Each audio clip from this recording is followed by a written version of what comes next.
I want to start today by asking you a question. And I don't want you to answer it out loud, not even a nod, just sit with it for a second. Okay, I'm ready. So it's 2:00 a.m. The room is pitch black, or maybe, there's that aggressive little LED glow from a charger somewhere in the corner. Yeah, that little blue light. Exactly. You are in bed, your eyes are closed. And here's the question. Are you sleeping, or are you just lying down? Wow, that's an uncomfortable question. A haunting distinction, This really. gets deep, right? Because we have all been there, staring at the back of our own eyelids, pretending that if we just stay still enough, sleep will be, I don't know, tricked into showing up. Right. And that specific distinction between actually sleeping and just lying there is the central hook of the document we are unpacking today. We've got our hands on something really unique here. Yeah, it's not a medical journal, and it's definitely not your standard self-help book. No. It is a production script and a concept document for a media project called Energetic Citizen. And this is episode 18, The Sacred Science of Sleep. And what's immediately fascinating about this document is the ambition. I mean, it isn't just trying to give you, 10 tips for better rest. Right. It explicitly states a mission.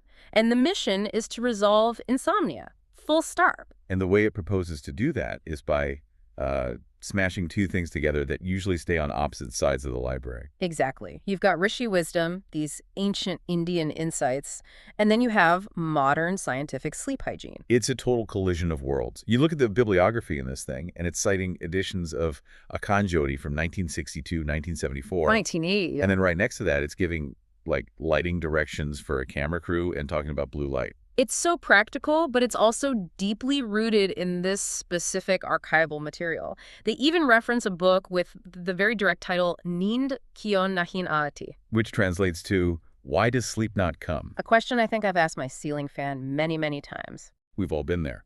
But before we get into the characters and the techniques, and there's some really specific, almost aggressive techniques here, I want to look at the production specs section. Okay. Because there is a note on language that I think frames the entire philosophy of this deep dive. Oh, I know what you're talking about. It's the note about the word discipline. Yes. The script says the tone must be deep, serious, and inspiring.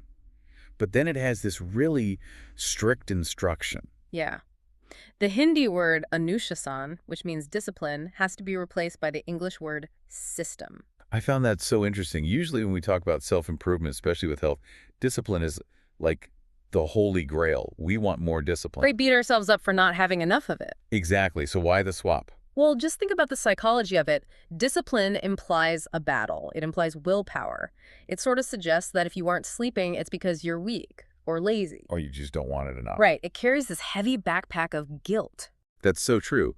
If I say I lack the discipline to go to bed on time, it feels like a moral failing, like I'm a bad person. Precisely. But a system it's mechanical, it's engineering. You build a system, you step into it, and it just works. It takes the emotional weight out of it. The source is basically arguing that you don't need more willpower to sleep, you need a better machine. That is a massive shift in perspective. If I tell you, fix your sleep discipline, you feel burdened. If I say, let's build a sleep system. I feel like an architect. Yeah, you feel capable. And that's the goal here, to move from trying to engineering. And to show us why our current engineering is broken, the script introduces us to a character, a warning sign in human form. His name is Mr. B-Chain. Mr. B-Chain, which translates pretty literally to Mr. Restless. A little on the nose, maybe, but effective for a script. It is. So paint the picture for us. Who is this guy? Because the script gets very specific about how he looks and even what he owns. Okay, so it's 58 years old. The makeup notes call for tired eyes, deep dark circles, the whole works. But the setting is what really matters. He's lying in a bed with a mattress that's explicitly valued at 50,000 rupees. Wow. Okay, so that's a significant investment in comfort. That's a high-end setup. It is, and that's the irony. The source just wants to scream at us. You can buy the premium phone, the high thread count sheets, the perfect climate control. But you cannot buy sleep. You can't. The script describes stressful thoughts floating around his head like ghost text. Yeah. Visual effects of his worries just swarming him. I think we tend to assume that at 58, or just as you get older, sleep naturally degrades. Like bad knees or needing reading glasses. Is that what's happening to him? Is it just aging? And that is the common myth, oh, I'm getting older, I just don't sleep as well. The source shuts that down immediately. Really? It argues that his insomnia is not age-related at all. It calls his state atmiyatna. Atmiyatna. Okay, can you unpack that for us? It translates to self-torture. Whoa, that is aggressive. You're lying in bed, awake, miserable, and the diagnosis is self-torture. It's a heavy accusation, but follow the logic. The source argues that by carrying the burden of worry into the bedroom, Mr. B. Chain is actively choosing to torture himself. He isn't a victim of insomnia. He's the perpetrator. That feels a bit harsh, doesn't it? It's your fault you can't sleep. I mean, worry isn't exactly voluntary for most people. It certainly feels that way. But if you look at the 1974 Akhan Jyoti source they cite, it's more about the misuse of energy than just blaming the victim. Okay. It describes sleep using a very specific metaphor. Nature's lap. That sounds much nicer than self-torture. It does. But here's the kicker. The quote says, a person who carries the burden of worry while trying to sleep is killing their own prana. Prana being the life force. Right, the vital energy. The concept is that sleep is a reunion with nature. It's a biological and a spiritual reset button. So if you drag your daily anxieties, your muddy boots, into that pristine temple, you aren't just staying awake. You are violating the sanctity of the whole process. You are actively depleting your life force. There's a visualization in the script that I actually tried last night. It instructs the actor to take off your worries, like clothes, before entering the bedroom. And did it work for you? It's harder than it sounds.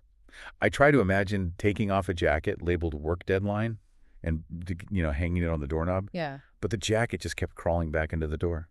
Well, that's because we treat our bedrooms as extensions of our offices now. We answer emails in bed, we scroll the news. That's true. The source is saying, no, the bedroom is a sanctuary. You wouldn't wear a soaking wet raincoat into a sterile operating room, right? Source not. So why are you bringing these wet, heavy thoughts into your sleep sanctuary? But Mr. B. Chain doesn't have that separation. So he's lying there on his 50,000 rupee mattress, torturing himself with worry. And because he can't sleep, he probably does what millions of people do. Yeah. He reaches for the medicine cabinet. And this is where the deep dive takes a really dark turn. The source material gets incredibly hostile towards sleeping pills. Hostile's the right word. I was reading the section that references the book Need Kion Nahin Atiti, and it just drops this line. Artificial sleep is death's little sister. Death's little sister. I mean, it's poetic, but it is terrifying. Is that just hyperbole? Or are they making a real scientific point? Yeah. Because for a lot of people, that little pill is the only way they get any rest at all. It's both. They're drawing a physiological distinction between actual sleep and sedation. Oh, okay. The source argues that these pills just stun or numb the nerves. So you're unconscious, but you aren't really sleeping. Exactly. Think about being knocked out by a punch versus taking a nap. In both cases, you're on the floor with your eyes closed, you aren't moving. But the physiological processes are totally different. The source argues that artificial sleep does not revitalize the body. It just shuts off your awareness of the body. That would explain that groggy hangover feeling you get from sleep aids. Yes. You wake up, but you don't feel like you've been in nature's lap. Yeah. You feel like you've been in a chemical coma. Correct. You haven't undergone the prana reset. You've just successfully skipped 8 hours of consciousness. The verdict from the source is absolute on this. Which is? Natural sleep is the only true medicine. Everything else is just a counterfeit. So we have Mr. B. Chain. He's rich, he's tired, he's medicated, and he's suffering from self-torture. He's the warning. He is. So who's the model? The script introduces a hero character, Master Dynanath. Master Dynanath, also 58 years old. The casting notes are really specific here. Same age as B-Chain, just to prove the point that age isn't the variable, lifestyle is. And visually. A total contrast. Calm face. A glowing aura. Waking up fresh at sunrise. Okay, I'm always a little skeptical of anyone described as having a glowing aura in a script. It sounds like magic. Yeah. How does he actually achieve this? Is he doing something practical? And that brings us right back to that word system. Master Dynanath doesn't just crash. He treats his bedroom as an energy center. An energy center. That implies a lot of intention. It implies that the room has a function. You go there to recharge. The script details specific techniques he uses for what they call kayakalp. Kayakalp. I've heard that term in Ayurveda. It means rejuvenation, right? Or transformation. Literally body transformation. The whole idea is that sleep should transform you from a depleted state to a charged state. Okay. And one of the key techniques mentioned is Shavasana. The corpse pose. Yes. Now, Yeah. most people know Shavasana from the end of a yoga class. It's that part where you lie on the floor and try not to think about what you're going to eat for dinner. It's usually the part where I fall asleep for 30 seconds and then startle myself awake with a snort. Which is common, but the 1974 source frames it very differently. It's not just lying still. It's an active mental state.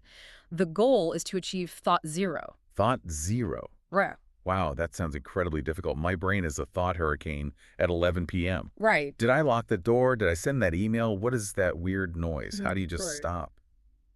And that is the atmayatna, the self-torture we talked about. Achieving thought zero is the skill. But, and this is why I love this document, it doesn't just say stop thinking. It gives you a system. It gives you a checklist. The script describes a holographic board floating in the air with 4 checkpoints to achieve Shakti Nidra or power sleep. Okay, let's walk through this checklist because the source explicitly says, follow this and find freedom from medicine. This is the system we're supposed to build. What's point number 1? Point number 1 is no worry. Okay, hold on. We just established that's really hard. Just stop worrying. It's like saying just stop being sad or just be taller. True. But remember the visualization of taking off the clothes? The source treats worry not as an emotion you can't control, but as an item you are carrying. It's about authorization. You have to authorize yourself to put the item down. What do you mean? You have to tell yourself, nothing I worry about at 2 a.m. can be fixed at 2 a.m. It's giving yourself permission to be useless for 8 hours. Exactly. You are off the clock. The universe can run without you until sunrise. I think that permission is what we struggle with. We feel like if we're worrying, we're at least doing something productive. But you aren't. You're just killing your prana.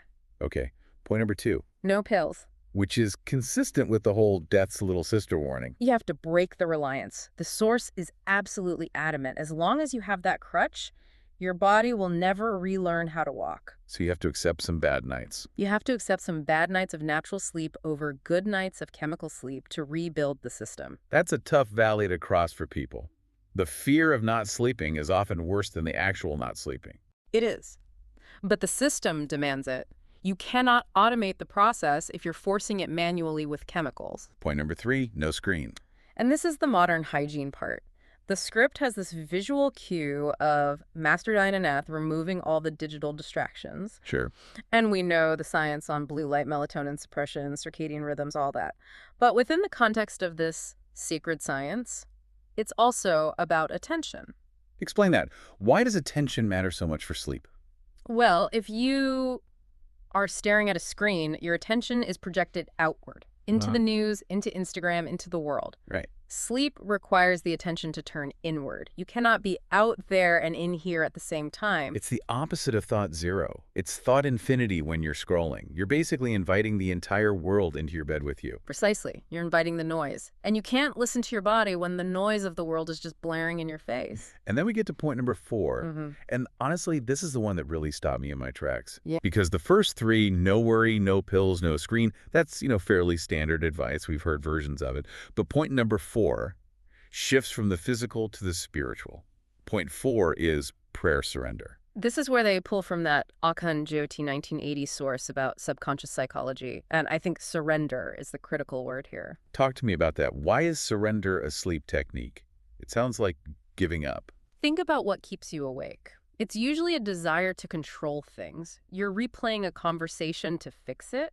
You're planning tomorrow to control the outcome. Yeah, that's true. Insomnia is a crisis of control. You are gripping the steering wheel so tight your knuckles are white. And you can't sleep while you're driving. Exactly. To sleep, you have to take your hands off the wheel. You have to trust that the car, your life, your body, your family will be okay if you look away for a few hours. That is profound.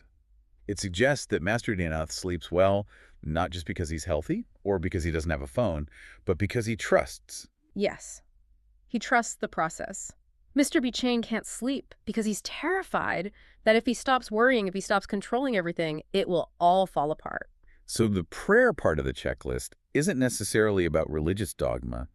It's about the psychological act of handing over the burden. The source calls it handing it over to the subconscious. Whether you call that God or the universe or just your own brain's filing system, the mechanic is the same. I am done. You take over. It turns sleep into an act of faith. It really does. It's the ultimate act of faith. You become vulnerable, unconscious, helpless for 8 hours, trusting you will wake up restored. And the script emphasizes that this checklist, no worry, no pills, no screen, surrender, Yeah. it isn't just a suggestion. It's not a menu where you can pick two. No. The final sign-off line in the document is really punchy. It Oh. just says, no excuses, make a system. It's empowering. It takes the mystery out of it. We often treat sleep like the weather. Oh, I hope it rains sleep tonight. The source says, no, build the irrigation system. You have the tools. You have the checklist. It's also interesting to note the cultural specificity here. The script emphasizes using pure Hindi and no Urdu words. It wants that sattvic purity. Right, which aligns with the whole Rishi Wisdom branding. Yeah. By stripping away colloquialisms and sticking to this pure language and citing these older texts. It's signaling to the listener, this isn't a fad. This isn't some biohack from a tech bro in Silicon Valley. This is eternal truth. It isn't weight. It feels like you're accessing something ancient. Which I think helps with the surrender part. It's easier to surrender to a tradition that has been around for thousands of years than it is to a blog post from last week. So let's zoom out a bit. We have the problem. Atmyatna, or self-torture. We have the goal, kayakalp, rejuvenation, and we have the system. Right. If you had to distill this for our listener who's struggling with insomnia right now, what is the core shift they need to make? For me, it's about redefining the goal of the bedroom. It's not a waiting room where you lie down and wait for unconsciousness to happen. It's an active energy center. And you have to prepare for it. You have to prepare for it. You prepare for a meeting. You prepare for a gym session. Why do we think we can just flop into sleep without any preparation? We treat it as the default state. Like, I'm not doing anything else, so I guess I should be sleeping now. But the source says sleep is a high-performance state. It's where the real healing happens. And if you respect the activity, you'll build the system for it. If you treat it as a passive off switch, you'll end up like Mr. B. Chain. It's funny, looking back at that checklist, Yeah. the system, it seems so basic. No worry, no pills, no screens, surrender. Right. But in practice, in the modern world, that is practically a revolutionary act. It is a rebellion. To disconnect, to refuse the quick fix of the pill, to Wow. trust enough to close your eyes in a world that is constantly screaming, look at me. Sleeping like Master Dhananath is a superpower. It really is. As we wrap up, I'm thinking about that final point on surrender again. It's the one that sticks with you, isn't it? It is. It makes me wonder, if sleep requires us to let go of control, to trust that we will wake up and the world will still be there, Yeah. maybe our modern insomnia epidemic isn't just about blue light or caffeine. So what do you think it is? Maybe.